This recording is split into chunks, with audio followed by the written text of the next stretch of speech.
Senior లీడర్ల వారసులు వాళ్ళంతా కాంగ్రెస్ పార్టీకి లాయలిస్టులు. కానీ ఒక్కొక్కరుగా హస్తం పార్టీకి గుడ్ బై చెబుతున్నారు. పార్టీని నమ్ముకుని ఉంటే నట్టేటా ముంచుతున్నారని మండిపడుతూ ఎన్నో ఏళ్లుగా కాంగ్రెస్ పార్టీతో ఉన్న అనుబంధాన్ని తెంచుకుంటున్నారు. లేటెస్ట్ గా దివంగత నేత డిఎస్ తనయుడు సంజయ్ కూడా కాంగ్రెస్ గూటు నుంచి బయటకు వచ్చేందుకు రెడీ అయ్యారు. ఈ మధ్య senior most Congress leader Jeevan Reddy కూడా హస్తం పార్టీకి గుడ్ బై చెప్పారు. కాంగ్రెస్ అంటే మారు పేరుగా ఉన్న ఆ నేతలు అధికార పార్టీని ఎందుకు వీడుతున్నట్లు?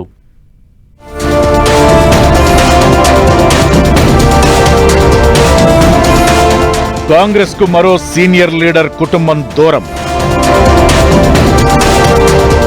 హస్తం పార్టీకి రాజీనామా యోచనలో దివంగత డిఎస్ కొడుకు సంజయ్.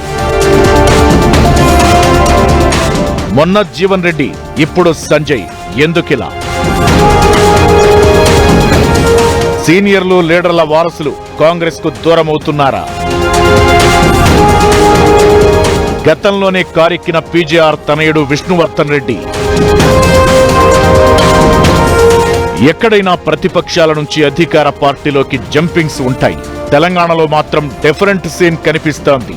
కాంగ్రెస్ అంటే ఆ నేతలు, ఆ నేతల పేరెత్తితే కాంగ్రెస్ పార్టీ గుర్తుకొచ్చే లీడర్లు హస్తం పార్టీకి హ్యాండ్ ఇస్తున్నారు. ఇప్పటికే జగిత్యాలకు చెందిన మాజీ మంత్రి జీవన్ రెడ్డి పార్టీని వీడారు. 4 దశాబ్దాలకు పైగా కాంగ్రెస్ తో అనుబంధమున్న ఆయన పార్టీ కష్టకాలంలో ప్రతిపక్షంలో అండగా నిలిచారు. అలాంటి నేత కాంగ్రెస్ ను వీడటం చర్చనీయాంశంగా మారింది.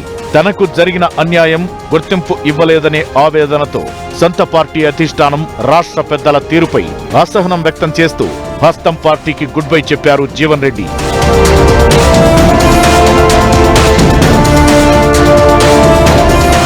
ఇప్పుడు మరో కుటుంబం కూడా కాంగ్రెస్ తో బంధం తెంచుకుంటోంది. దివంగత నేత డి శ్రీనివాస్ తనయుడు ధర్మపురి సంజయ్ కాంగ్రెస్ కు రాజీనామా చేయడానికి రెడీ అయ్యారట. గత ఎన్నికల్లో నిజామాబాద్ అర్బన్ టికెట్ ఆశిస్తే ఇవ్వలేదని, కార్పొరేషన్ పదవిస్తామని మొండి చెయ్యి చూపారని, పార్టీకి లాయల్ గా ఉన్న పదవి ఇవ్వలేదని అసంతృప్తి వ్యక్తం చేస్తున్నారు సంజయ్. కాంగ్రెస్ పార్టీకి ఉమ్మడి రాష్ట్రంలో రథసారథిగా పనిచేసిన డి శ్రీనివాస్ కు రాష్ట్ర రాజకీయాల్లో ప్రత్యేక స్థానం ఉంది. డిఎస్ పిసిసి చీఫ్ గా ఉన్నప్పుడు ఉమ్మడి రాష్ట్రంలో కాంగ్రెస్ పార్టీ 2 సార్లు అధికారంలోకి వచ్చింది. అలాంటి డిఎస్ తెలంగాణ ఏర్పడిన తరువాత అనివార్య కారణాలతో కాంగ్రెస్ ను వీడారు. బీఆర్ఎస్ లో రాజ్యసభ సభ్యుడయ్యారు. ఆ తరువాత మళ్లీ కాంగ్రెస్ గూటికి చేరారు. కాంగ్రెస్ పార్టీపై మమకారంతో తిరిగి వస్తున్నానని, తాను చనిపోతే తనపై కాంగ్రెస్ జెండా కప్పాలంటూ చెప్పిన నాయకుడు డిఎస్. ఆయన కాంగ్రెస్ లోకొచ్చిన తన 2 కుమారులలో నిజామాబాద్ ఎంపీ అరవింద్ బీజేపీలో ఉన్నారు. మరో తనయుడు సంజయ్ మాత్రం మొదటి నుంచి కాంగ్రెస్ లోనే ఉన్నారు.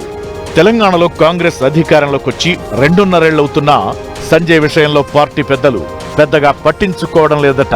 పైగా ప్రస్తుతం పిసిసి చీఫ్ గా ఉన్న మహేష్ గౌడ్ కు డిఎస్ కుటుంబానికి కాస్త గ్యాప్ ఉందనే ప్రచారం ఉంది. పిసిసి చీఫ్ గా మహేష్ గౌడ్ ఉన్నంత కాలం పార్టీలో గాని ప్రభుత్వంలో గాని తనకు ఎలాంటి ప్రాధాన్యత దక్కదనే ఆలోచనకు వచ్చిన సంజయ్ కాంగ్రెస్ ను వీడుతున్నారట.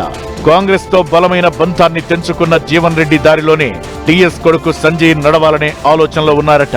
జీవన్ రెడ్డికి డిఎస్ కు మధ్య మంచి స్నేహం ఉండేది. అందుకే జీవన్ రెడ్డి దారిలో సంజయ్ వెళ్లాలనే ఆలోచన చేస్తున్నారట. సంజయ్ కూడా బీఆర్ఎస్ లోనే చేరే ఛాన్స్ ఉందనే చర్చ జోరుగా నడుస్తోంది. పైగా ఇద్దరు నిజామాబాద్ పార్లమెంటు నియోజకవర్గ పరిధిలో అంతో ఇంతో పట్టున్న నేతలు కావడంతో కాంగ్రెస్ కు అంతో ఇంతో డ్యామేజ్ తప్పదన్న చర్చ జరుగుతోంది. మరో దివంగత నేత పీజేఆర్ మరణానంతరం ఆయన తనయుడు కూడా గతంలోనే కాంగ్రెస్ పార్టీని వీడి ప్రస్తుతం బీఆర్ఎస్ లో కొనసాగుతున్నారు. తన తండ్రి పార్టీకి చేసిన సేవలను గుర్తించైనా తగిన గుర్తింపు ఇవ్వలేదన్న అసహనంతో విష్ణువర్ధన్ రెడ్డి హస్తం పార్టీని వీడారు. ఇలా కాంగ్రెస్ తో అవినాభావ సంబంధమున్న కీలక నేతలు, లీడర్ల వారసులు పార్టీని వీడుతుండటం తెలంగాణ పాలిటిక్స్ లో చర్చనీయాంశంగా మారింది.